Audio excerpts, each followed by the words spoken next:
उपस्थित असणारे ज्ञानेश्वर तात्या पाटील साहेब, प्रताप पाटील साहेब, राष्ट्रवादी काँग्रेस पक्षाचे नेते धनंजय मोरे साहेब, दादासाहेब सोनारीकर, सर्व व्यासपीठ.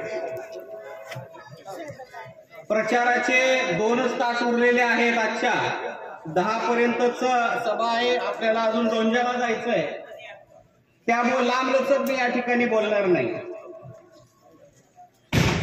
कंडारी गावामध्ये आज ओमदादाच्या प्रचारार्थ ही सभा आयोजित केली गेलेली आहे. गेल्या 2 महिन्यापासून आपण ओमदादा बरोबर आपल्या मतदारसंघामध्ये भूम, परांडा, वाशी असेल कार्यक्रम घेतोय.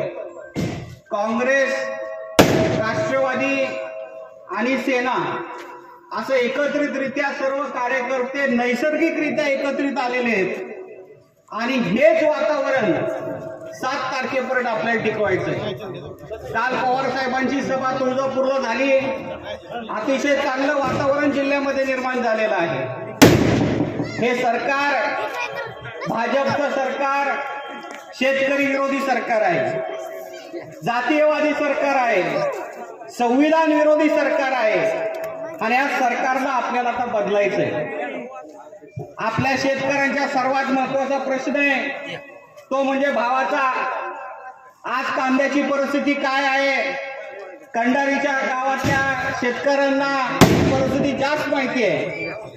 ज्यावेळेस कांदा शेतकऱ्यांकडे असतो त्यावेळेस निर्यात बंदी केली जाते आणि शेतकरी वैतागून ज्यावेळेस हा कांदा व्यापाऱ्यांना देतो त्यावेळेस निर्यात बंदी उठवली जाते आणि म्हणून शेतकऱ्याचं नुकसान करणारं हे सरकार आहे. चुकीचं आयात निर्यात धोरण आखणारं हे सरकार आहे आणि हे सरकारला आपल्याला या ठिकाणी बदलायचं आहे. आपला भागातला सर्वात महत्वाचा प्रश्न आहे तो म्हणजे पाण्याचा. परवा मी प्रेस कॉन्फरन्स घेतली आणि त्या प्रेस कॉन्फरन्स मध्ये आपल्याला सांगितलं की काही दिवसापूर्वी आपले पालकमंत्री यांनी तालुक्यातले आणि जिल्ह्यातले काही शेतकरी मिरगावान इथल्या सोलापूरच्या बॉर्डरवर बोलवून घेतली, वचनपूर्तीचा कार्यक्रम ठेवला आणि उजनी धरणातलं पाणी आपल्या सीना कोळेगाव मध्ये येणाऱ्या अशा पद्धतीच्या जाहिरातबाजी केली. न येणारं पाणी दाखवण्यासाठी त्यांनी ही माणसं आपल्या बॉर्डरवर नेली. त्या कार्यक्रमामध्ये त्यांनी सांगितलं आम्ही वचनपूर्ती केली. कशाची वचनपूर्ती केली? मला आपल्याला या ठिकाणी सांगायचंय की त्याच भाषणामध्ये त्यांनी सांगितलं की 11,000 कोटी रुपये मी ह्या प्रकल्पासाठी मंजूर केलेले आहेत. हे 100% खोटं आहे. मी प्रेस कॉन्फरन्स मध्ये सुद्धा सांगितलं की त्या प्रकल्पाची पहिली मूळ प्रशासकीय मान्यता 2,500 कोटीची होती. पहिली सुधारित प्रशासकीय मान्यता साधारण 5,000-6,000 कोटीची होती. आतापर्यंत फक्त 3,000 कोटी रुपये संपूर्ण प्रकल्पावर खर्च झाला आहे आणि 7 TMC मर्यादितच पाणी आपण आता आणणार आहोत.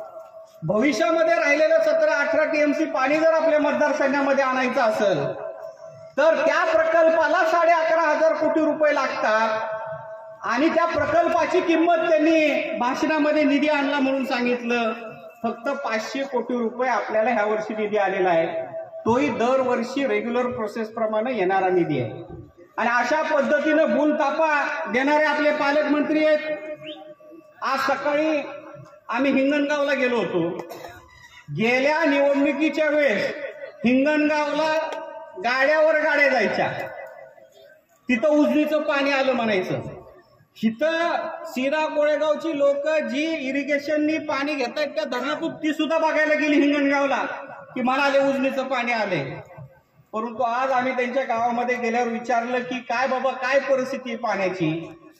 त्यावेळेस त्यांनी सांगितलं की आम्हाला या ठिकाणी फसवलंय.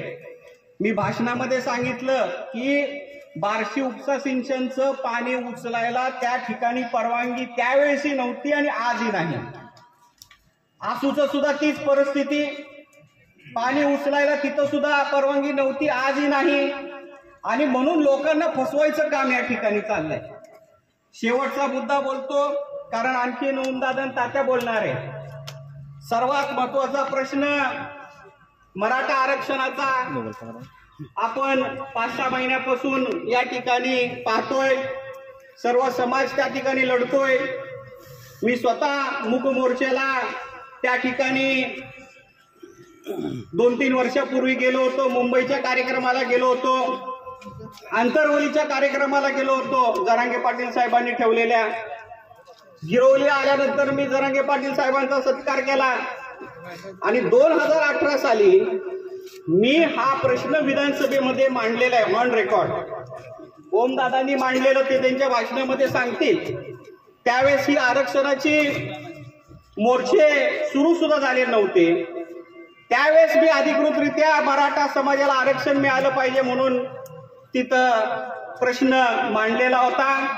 फक्त मराठा समाजाचा नाही तर धनगर समाजाचा सुद्धा प्रश्न मांडला होता.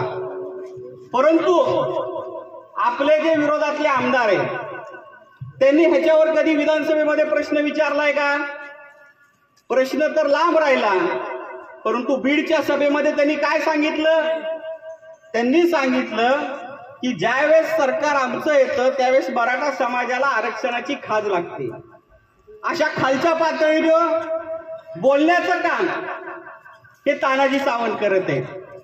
ही क्लिप तुम्ही पाहिली असेल. परंतु दुसरी क्लिप त्याच भाषणातली दादा, त्याच्यामध्ये अजून एक क्लिप आहे. त्यामध्ये ते काय बोलले की फडणवीस साहेब ज्यावेळेस मुख्यमंत्री असतात त्यावेळेस मराठा समाजातली लोक त्यांना त्रास देतात, ब्राह्मण म्हणून हिणवतात आणि ह्याच ब्राह्मण मुख्यमंत्र्यांनी मराठ्याची झोळी भरलेली आरक्षणाची अशा पद्धतीचं वक्तव्य तानाजी सावंत यांचं आहे. त्याचं क्लिप मी तुम्हाला या ठिकाणी ऐकून दाखवतो, कारण ही क्लिप लोकांसमोर आली नाही. दुसरीच क्लिप लोकांसमोर आलेली आहे. 2च मिनिटात 1च सेकंदाचं त्या ठिकाणी आहे.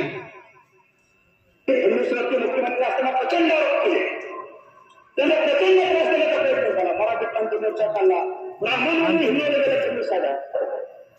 अरे पण त्याच ब्राह्मणांना ह्या महाराजांची चुकली 2017 अशा पद्धतीनं लोकांची दिशाभूल करण्याचं काम या ठिकाणी चाललेलं आहे.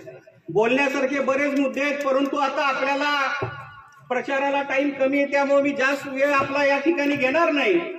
परंतु येणाऱ्या 7 तारखेला मशाल या चिन्हावर आपण सर्वांनी ओमदादाला जास्तीत जास्त मतांनी निवडून द्यावं ही विनंती करतो आणि माझे 2 शब्द संपवतो. धन्यवाद.